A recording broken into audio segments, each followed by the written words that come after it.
ఆంధ్రప్రదేశ్లో అధికారంలో ఉన్నది. నువ్వు ఎవరి పాట పాడుతున్నావయ్యా రేవంత్ రెడ్డి? తెలంగాణ ప్రజల ప్రయోజనాలను అడుగడుగునా అడ్డుకున్నది తెలుగుదేశం పార్టీ. గోదావరి నదీ జలాల విషయంలోనైతేనేమి, కృష్ణా నదీ జలాల విషయంలో అయితేనేమి, రకరకాల ప్రాజెక్టుల విషయంలో అయితేనేమి తెలంగాణ ప్రయోజనాలను ఘోరంగా నాశనం చేసింది టీడీపీ. ఎన్నో లెటర్లు తెలంగాణ ప్రాజెక్టులకు వ్యతిరేకంగా కేంద్రానికి పంపింది టీడీపీ. చంద్రశేఖరరావు గారిని, కేసీఆర్ గారిని ఎన్నో విధాలుగా ముప్పతిప్పలు పెట్టాలని చూసింది టీడీపీ. మిమ్మల్ని ఈ ఓటుకు నోటు కేసులో పైసలు మీతోని మోయించి చంద్రశేఖరరావు గారి ప్రభుత్వాన్ని గద్దె దించాలని వెనక నుంచి కుట్ర పడితే ఆ కుట్రకు కుట్రదారుడు నువ్వు కూడా ఒక కుట్రదారుమైనవు. దాని వెనక ఉన్నది టీడీపీ బాసు చంద్రబాబు నాయుడు గారు. ఇన్ని చేసిన టీడీపీని మళ్ళీ మీరు తెలంగాణలో రక్షించాలని, తెలంగాణ ప్రజల ప్రయోజనాలను కాపాడడానికి పుట్టిన బీఆర్ఎస్ పార్టీని, తెలంగాణ గొంతుకగా మారిన బీఆర్ఎస్ పార్టీని భూస్థాపితం చేయాలని కలలు కంటూ ఆ కళను నిజం చేయాలని ఇవాళ మీరు ఖమ్మంలో పిలిపిస్తారు. మీరు తెలంగాణ ముఖ్యమంత్రి.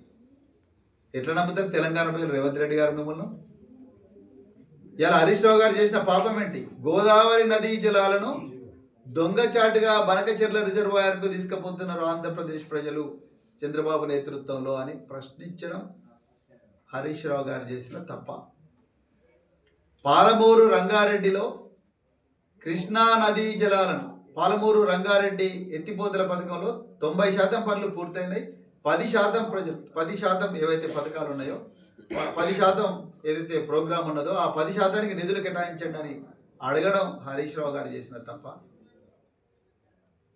కృష్ణా నదీ జలాల విషయంలో కూడా తెలంగాణకు అన్యాయం జరుగుతుంది. ఉత్తమ్ కుమార్ రెడ్డి గారు ఏ మాత్రం కూడా తెలంగాణకు న్యాయం చేయడం లేదు, తెలంగాణకు ద్రోహం చేస్తున్నారు, ఆంధ్ర వాళ్ళతో కుమ్మక్కయ్యరు అని అడగడం తప్ప. నిన్నటికి నిన్న కోల్ బ్లాక్లో రేవంత్ రెడ్డి గారి అల్లుడైన సూదిని సృజన్ రెడ్డికి కోల్ బ్లాక్ 9 కోల్ బ్లాక్ కట్టబెట్టాలని చెప్పి రేవంత్ రెడ్డి ప్రభుత్వం మరి కుట్ర పన్నుతా ఉన్నది అని చెప్పి అడగడం తప్ప హరీష్ రావు గారు చేసింది. 2 మీడియా ఛానళ్ళు, ఒకటి ఎన్టీవీ, రెండోది ఏబిఎన్ ఆంధ్రజ్యోతి. ఈ 2 ఛానళ్ళ యజమానులు ఎవరైతే ఉన్నారో వాళ్ళు రేవంత్ రెడ్డి గారితో కుమ్మక్కయి తెలంగాణ సంపదను దోచుకోవడానికి మరి కుట్ర పన్నుతా ఉంటే అధికారులను, మహిళా అధికారులను దానిలో పావులుగా వాడుకునే కుట్ర చేస్తూ ఉంటే దాన్ని ప్రశ్నించినందుకు తెలంగాణ జర్నలిస్టుల మీద వాళ్ళు ఏదో దొంగలైనట్టు, వాళ్ళు టెర్రరిస్టులైనట్టు ఎయిర్పోర్ట్ నుంచి గల్ల పట్టుకొని గుంజుకపోతున్నారు. అసలు ఈ పని చేయించిన చైర్మన్ ఎవరైతే ఉన్నారో ఎన్టీవీ చైర్మన్, ఆయన మాత్రం ముట్టుకోకుండా ఆయనకేమో మంచిగా రక్షణ కవచంగా ముఖ్యమంత్రి నిలబడ్డాడు. దాన్ని ప్రశ్నించినందుక హరీష్ రావు గారిని ఇవాళ ప్రశ్నిస్తున్నారు మీరు. కిషన్ రెడ్డి గారు బీజేపీ కేంద్ర బొగ్గు గనుల శాఖ మంత్రి, సింగరేణి కాలరీస్లో కేంద్ర ప్రభుత్వానికి దానికి కూడా 49% స్టేక్ ఉంటుంది. ఆ 49% వాటా ఉన్న కేంద్ర బొగ్గు గనుల శాఖ మంత్రి అయిన కిషన్ రెడ్డి తెలంగాణ బిడ్డ. ఈ కిషన్ రెడ్డి తెలంగాణ సంపదను ఆంధ్ర ప్రాంతం వాళ్ళు దోచుకొని పోతున్నారని చెప్పి హరీష్ రావు గారు ప్రశ్నించి దానికి సిబిఐ ఎంక్వైరీ చేసే దమ్ముందని ప్రశ్నించినందుకు ఇవాళ హరీష్ రావు గారిని మీరు జూబ్లీహిల్స్ పోలీస్ స్టేషన్లో ప్రశ్నిస్తున్నారు. ఇదేనా మీరు తెలంగాణకు చేస్తున్న న్యాయం? ఇలా మేము రేవంత్ రెడ్డి గారిని అడుగుతా ఉన్నాం. కేటీఆర్ గారి మీద కూడా అట్లనే చేసిండ్రు కదా. ఈ దేశంలో, ఈ రాష్ట్రంలో, ఈ దేశంలో, ఈ ప్రపంచంలోనే ఒక మొబిలిటీ వ్యాలీ ఉండాలి. బ్యాటరీలకు కానీ ఎలక్ట్రిక్ కార్లకు కానీ మనం ఒక కేంద్రంగా ఉండాలి, చైనా లాగా మనం తయారు కావాలని చెప్పి కేటీఆర్ గారు కలలు కానీ మరి ఫార్ములా ఈ రేసు పెడితే దాంట్లో చెల్లని కేసు, తుఫేల్ కేసు ఒకటి కేటీఆర్ గారి మీద పెట్టి ఆయనను కూడా 9 గంటల పాటు ఈడీ, ఒకవైపు ఇది. నిజానికి ఈడీ కానీ, నిజానికి సిబిఐ కానీ, ఈరోజు తెలంగాణ పోలీసులు కానీ సిట్ వేయాల్సింది ఎవరి మీద? రేవంత్ రెడ్డి గారి మీద వేయాలి, సూదిని సృజన్ రెడ్డి మీద వేయాలి. 4th సిటీ పేరుతోని, ఫ్యూచర్ సిటీ పేరుతోని వేల ఎకరాల భూములను గుంజుకొని అవసరం లేని చోట రోడ్లు వేస్తూ మరి తెలంగాణ ప్రజల ఆస్తులను ఆంధ్ర ప్రాంత కాంట్రాక్టర్లకు కట్టబెడుతున్న ఆయన మీద సెట్ వేయాలి. హైదరాబాదు మహానగరంలో 9,200 ఎకరాల విలువైన భూమి, అంటే 2,200 ఎకరాల భూమి, 5 లక్షల కోట్ల రూపాయల విలువైన భూమిని అప్పనంగా రియల్ ఎస్టేట్ ఏజెంట్లకు అప్పగిస్తుంటే దాని మీద ఈడీ రావాలి, దాని మీద సిట్ రావాలి. కానీ బీజేపీ వాళ్ళు ఎక్కడ పోయారు? బీజేపీ వాళ్ళు, కాంగ్రెస్ వాళ్ళు ఇద్దరు కూడా చెట్ట పట్టాలు వేసుకొని ఒక గొప్ప నాటకం ఆడుతూ ఉన్నారు. దీన్ని ప్రశ్నించినందుకే ఈరోజు హరీష్ రావు గారిని ప్రశ్నిస్తూ ఉన్నారు పోలీసులు. మేము మళ్ళీ చెప్తున్నాం, కేసీఆర్ గారు బీఆర్ఎస్ నాయకులకు కానీ బీఆర్ఎస్ కార్యకర్తలకు ఎవరికి కూడా చట్టాన్ని ఉల్లంఘించమని ఎప్పుడు చెప్పలేదు.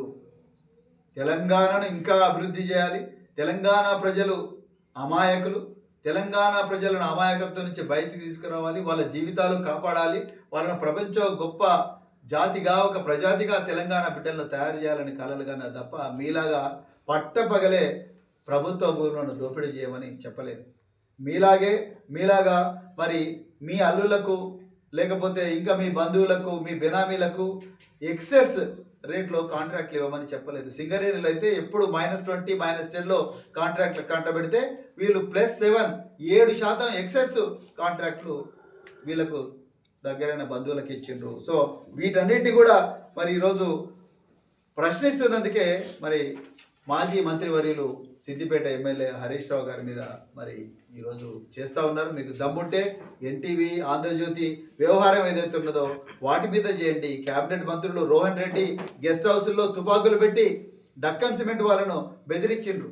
కొండా సురేఖ గారి బిడ్డ కొండా సుష్మితా పటేల్ ఓపెన్గా చెప్పింది, రేవంత్ రెడ్డి మనుషులు రోహన్ రెడ్డి వీళ్ళందరూ తుపాకులు పట్టుకొని కాంట్రాక్టర్లను బెదిరిస్తూ ఉన్నారు.